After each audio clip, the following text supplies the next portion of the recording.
Olá a todos, meu nome é Jackson Gross, juntamente com a professora Daniela Cademartori. Vamos apresentar o artigo Os Indígenas e o Pluralismo Jurídico, uma possível resposta efetiva aos direitos humanos dos povos tradicionais na América Latina.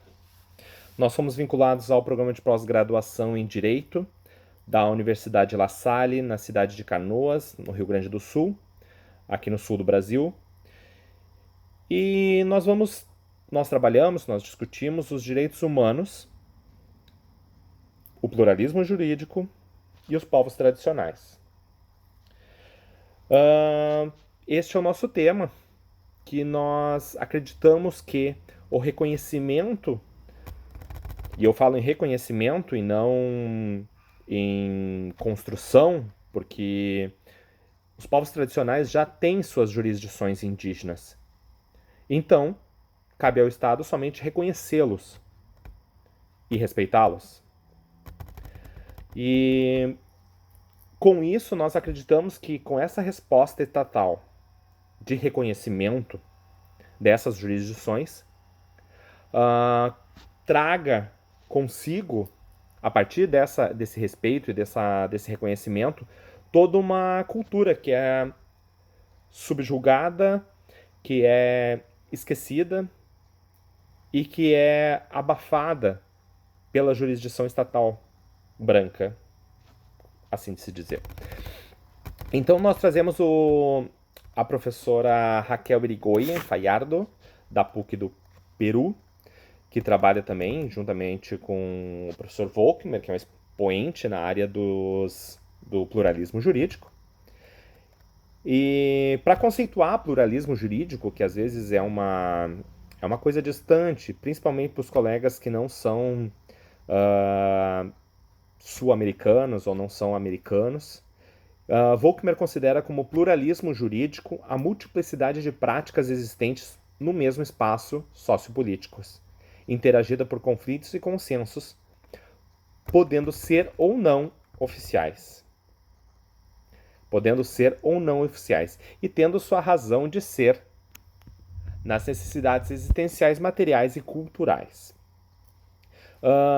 No Brasil, nós não temos o reconhecimento do pluralismo jurídico. Em alguns países da América do Sul, temos esse grande respeito às culturas indígenas e temos o reconhecimento. E o que eu e a professora Daniela nos propomos é trazer esse debate como o reconhecimento do pluralismo jurídico no Brasil iria auxiliar nos direitos humanos dos povos indígenas. Porque acreditamos que uma vez que os indígenas têm sua jurisdição aceita, sua jurisdição reconhecida, eles consigam trazer com isso parte da sua cultura, e tanto trazer, resgatar, está sufocada, quanto chancelar, quanto não perder novamente. Então, a professora Raquel Irigoyen Fallardo conceitua aqui traz umas informações bastante interessantes. O período colonial colocou os povos originais em uma posição subordinada. Seus territórios e recursos foram saqueados e expropriados por terceiros. Sua força de trabalho explorada e seu próprio destino, como povo, tirado de suas mãos. A ideologia da inferioridade natural dos índios e a figura jurídica da proteção indígena permitiram estabilizar ao longo do tempo um modelo de subordinação indígena. A independência política das colônias americanas em relação às metrópoles não significou o fim dessa subordinação. Os novos estados latino-americanos foram organizados sobre as novas constituições liberais, mas com projetos neocoloniais de sujeição indígena. Então, nós ainda, hoje em dia, reproduzimos pensamentos coloniais, culturas colonialistas, inclusive na academia, como Boaventura fala, nós não olhamos para os povos tradicionais, nós não olhamos para as culturas, nós não consideramos toda essa bagagem cultural que se perde desde o pseudo-descobrimento do Brasil, ou invasão, como queiram, né, até hoje.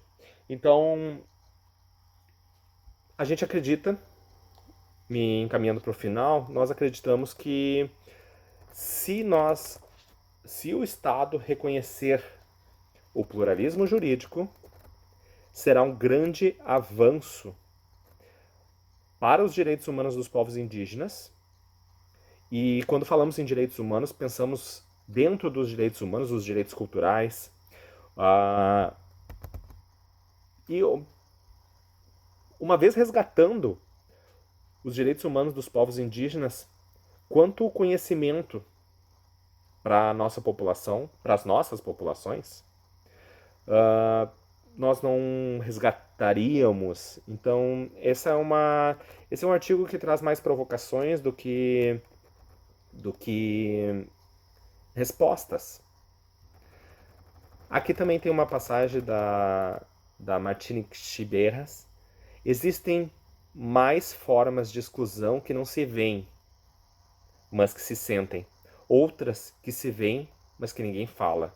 E, por fim, formas de exclusão completamente invisibilizadas, dado que nós nem sonhamos com a sua existência, nem possuímos, a fortiori, nenhum vocabulário para designá-las. Quantos conhecimentos indígenas foram perdidos e continuam sendo perdidos? Quantas línguas foram perdidas e continuam sendo perdidas? O IBGE fala que em 2010 havia 817.963 indígenas no Brasil. 817 mil. Em 1500 haviam 3 milhões.